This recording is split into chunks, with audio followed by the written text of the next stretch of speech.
Brandon here, time for SexxxPerTease. Today's question is, how do I improve my sex life after having a baby?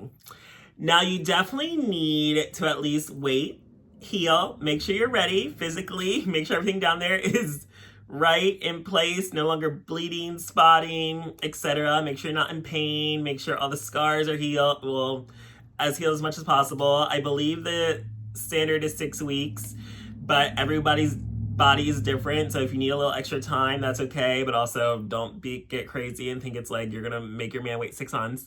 But also, like, you do want to be responsible, you don't want to have Irish twins, or maybe you do want your kids to be close in age together, but I do feel like that depends on you. If you do want to get pregnant soon, right after you just had one, or you want to give some time, that is all of your choice, your body, your choice. But I do just feel like the best way to improve, because I've seen this happen or heard this happen with like friends that have had babies where it's like they aren't really having sex, and I kind of just, but they have multiple kids, but like you don't want to only be having sex to like make kids. Like you still want to like love and enjoy your partner and have that passion together. So I feel like first step is heal. Second step is definitely make time for you. Like, you don't want your life to just be all about the baby. You need to at least remember that you were a loving couple that chose to spend your lives together, just the two of you, before you had kids.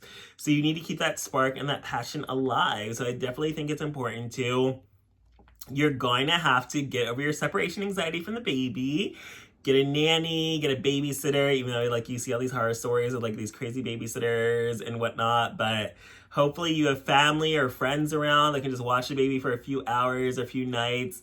Have date nights, be romantic, keep that spark and passion alive. Like, it literally can just not be all about the baby. You need to remember you are a couple, you love each other, you need that passion. And even if you have postpartum, like, you need to think about what makes you happy, what brings you joy, what in your life do you have that is still your own outside of just your baby and being a wife and a mother.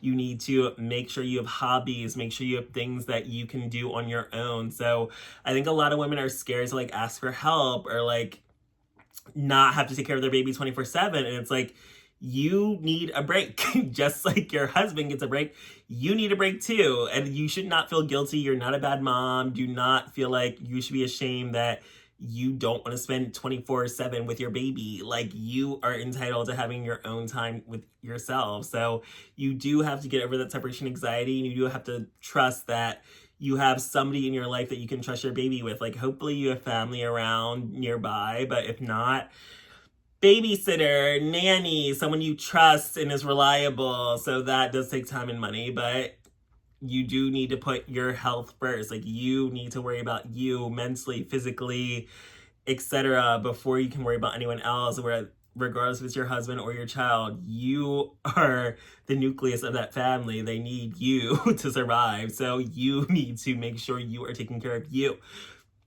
But when it comes down to the sex, you definitely need to make sure, I guess, you have hopefully somebody will watch the baby so you don't have to worry about the screaming baby interrupting you or whatnot. Or you could at least make sure the baby went to sleep and then you have time for each other, but you just need to feel sexy. And of course that is hard when your body change, you gain weight, you might be not have lost the baby weight yet, but also like your husband made you that way, so he better not act repulsed or grossed out by you. And if he is that type of man, like, sorry to break it to you, but it's probably not gonna last. Like, you can't deal with an immature man that thinks you need to be like a size 0 or 00 after you had a baby. Like, that is crazy, that is insane, and he does not respect women.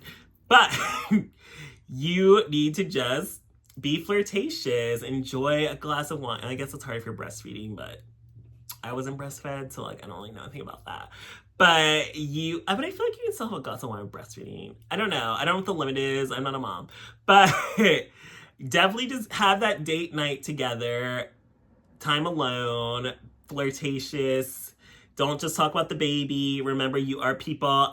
You were existing before you had a baby, before you were a mom. You still have an identity as an individual outside of being a wife and a mother or a baby mama, and you still need to keep that identity. So I just think you need that alone time together, cuddle up on the couch, make out, touch each other. If you don't want to get pregnant, make sure you're on birth control or use a condom, which is hard to do when you are in a relationship or you're married to like still use condoms. But again, if you're not going to get pregnant right away, you need to have some form of protection. So at least just be safe, be prepared, be cautious, but reignite that spark and passion. You just have to do it. Maybe just, even if you aren't ready to go all the way, maybe you can do oral, and maybe you can just keep that spark, or get handsy, little finger action. Like, you just need to touch each other. Like, I'm someone that physical touch is my love language. So it's like, I need that from my partner. Like, no matter what their circumstances are, like, I need to feel you close to me. I need to touch. I mean, quality time is my love language, but you can't, physical touch is a close second, but it's also like, you can't physically touch each other if you don't spend quality time together. So you need to spend that time together to have anything else happen. So it's necessity. Like, you need to make time for each other, and you need to like touch and feel and still remind each other that you're still attracted to each other. You still think each other is sexy. You're still desired by each other. And it's not all about the baby. Like, you are individuals. You are a married couple.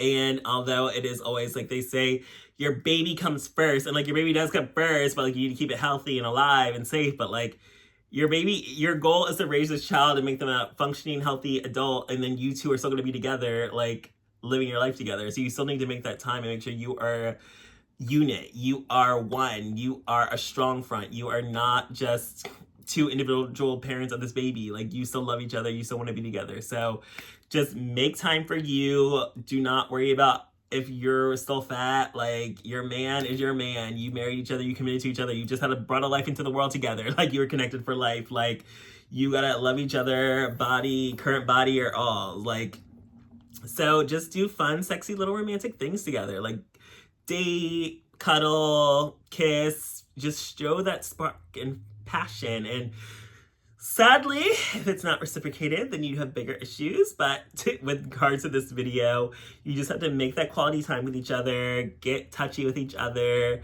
and remind each other that you are together, you are one, you are a unit, you love each other, and you want to be passionate, in love, and maybe make another one in the future. But for now, definitely keep that spark and passion alive by just making time individually for each other.